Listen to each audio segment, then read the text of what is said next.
Hi hello. നമ്മൾ ഇന്നിവിടെ ചർച്ച ചെയ്യാൻ പോകുന്ന ടോപ്പിക് എന്താണെന്ന് വെച്ചാൽ നമ്മുടെ കുട്ടികളുടെ മാനസികാരോഗ്യത്തെക്കുറിച്ചാണ്. നമ്മുടെ കുട്ടികളുടെ മാനസികാരോഗ്യം എങ്ങനെ നമുക്ക് കണ്ടെത്താം? അതായത് നമുക്കറിയാം നമ്മുടെ കുട്ടികളുടെ മെൻ്റൽ ഹെൽത്ത് എന്ന് പറഞ്ഞാൽ എത്രത്തോളം ഇമ്പോർട്ടൻ്റ് ആയിട്ടുള്ള കാര്യമാണെന്നുള്ളത്. നമ്മുടെ ഈ ഒരു പാരൻറ്റിങ്ങിൻ്റെ ഭാഗമായിട്ട് നമ്മുടെ കുട്ടികളിൽ ഒരുപാട് മാനസിക സംഘർഷങ്ങൾ ഉണ്ടാവാറുണ്ട്. അവർ മെൻ്റലി ഹെൽത്തി ആണോ അല്ലെങ്കിൽ അവർ ഓക്കെ ആണോ എന്നുള്ളതൊന്നും നമ്മൾ ചിന്തിക്കില്ല. നമ്മളുടെ ആ ഒരു ഇഷ്ടങ്ങളൊക്കെ അവരെ അടിച്ചേൽപ്പിക്കാൻ ശ്രമിക്കാറുണ്ട്. ആ ഒരു സിറ്റുവേഷൻ, അതായത് നമ്മുടെ പാരൻറ്റിങ്ങിൽ വരുന്ന ചെറിയ ചെറിയ പിഴവുകൾ മൂലം നമ്മുടെ കുട്ടികളിൽ ഉണ്ടാകുന്ന പ്രശ്നങ്ങൾ എന്തൊക്കെയാണ്, അവരായിട്ട് നമുക്ക് കാണിച്ചു വരുന്ന സിംറ്റംസ് എന്തൊക്കെയാണെന്നാണ് നമ്മൾ നോക്കുന്നത്. അപ്പം നമ്മുടെ കുട്ടികളുടെ മാനസികാരോഗ്യത്തെ സ്വാധീനിക്കുന്ന ചില ഘടകങ്ങളെയാണ് ഞാനിപ്പോൾ പറയാൻ പോകുന്നത്.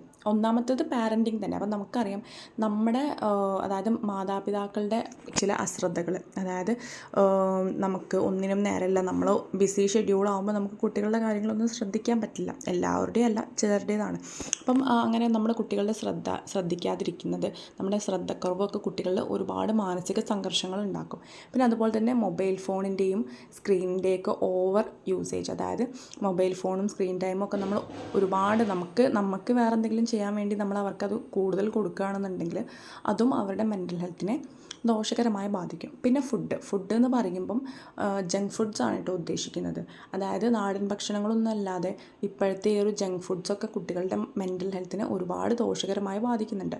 പിന്നെ ഇൻഡോർ ആക്ടിവിറ്റീസ് എന്ന് പറഞ്ഞാൽ നമ്മൾ ഇപ്പോഴത്തെ കുട്ടികൾ എന്ന് പറഞ്ഞാൽ റൂമിൻ്റെ ഉള്ളിൽ മാത്രം അടങ്ങി കളിക്കുന്ന ഒരു സംഭവമാണ് കണ്ടുവരുന്നത്. പുറത്ത് പോയി കളിക്കുക അല്ലെങ്കിൽ പുറത്ത് നമ്മുടെ ചുറ്റുപാടുമായിട്ട് കൂട്ടുകൂടി കളിക്കുന്നതൊന്നും ഇപ്പോഴത്തെ ആ ഒരു കുട്ടികളിൽ കണ്ടുവരാറില്ല.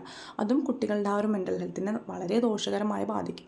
പിന്നെ കമ്പയറിങ് എന്ന് പറയുമ്പം നമുക്കറിയാം, മറ്റുള്ള കുട്ടികളുമായിട്ട് നമ്മുടെ കുട്ടികളെ കമ്പയർ ചെയ്യുന്നത് അതും വലിയൊരു ഘടകം തന്നെയാണ്.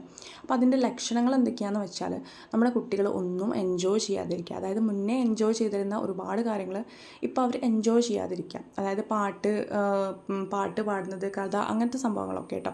പിന്നെ ദുശ്ശീലങ്ങൾ വീണ്ടും വരിക. അതായത് മുന്നേ നമ്മളെ കുട്ടികളിൽ പോയതായിരിക്കും. അതായത് കിടക്കയിൽ മൂത്രമൊഴിക്കുക, നഖം കടിക്കുക, വായിൽ വിരലിടുക, അങ്ങനത്തെ സംഭവങ്ങളൊക്കെ വീണ്ടും വരിക. പിന്നെ മാതാപിതാക്കളോട് ഇൻറ്റിമസി, അതായത് പെട്ടെന്ന് അവർ നമ്മളില്ലാതെ എവിടെയും പോവില്ല, അല്ലെങ്കിൽ എവിടെയും പോയാൽ നമ്മളെ തന്നെ ചുറ്റിപ്പറ്റി നിൽക്കുക. ഇതൊക്കെ അതിൻ്റെ ഒരു സിംറ്റംസാണ്.